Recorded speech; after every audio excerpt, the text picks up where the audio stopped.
dini potovu ya kuumiza watoto na akina mama na wazee.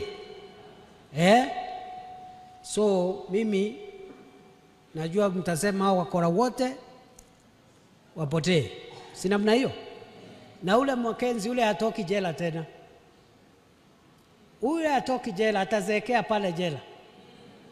Na tunaomba Mungu amweke miaka mingi ndio aone Kenya ambayo itakuwa Kenya salama, ambayo itakuwa na hii maneno yake ya upumbavu.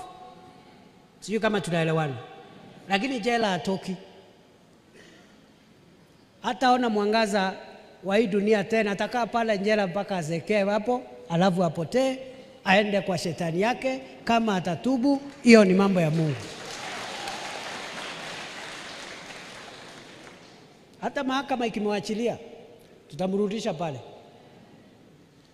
Sababu mahakama zetu za ingine tunaambia watu huyu ni mkora, ameua watu, wanasema iko haki, sijui katiba gani inatumika, wanaachilia. Hata wakimwachilia, ule bwana atazeekea pale jela, na atatoka jela aende akakutane na hukumu ya Mwenyezi Mungu.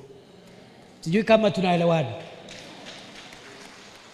Na ile grupu yote ya wahubiri wapotofu wanatumia dini kuua watu, kuwanyanyaza, kuwanyang'anya mali yao, ukiwadanganya na mambo ya bure na mambo ya aibu, badala ya kuambia watu watoe sadaka, roho safi, kulingana na uwezo wa mtu.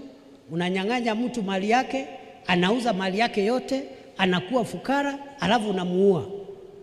Hao wahubiri siku zenu zimehesabika. All of you.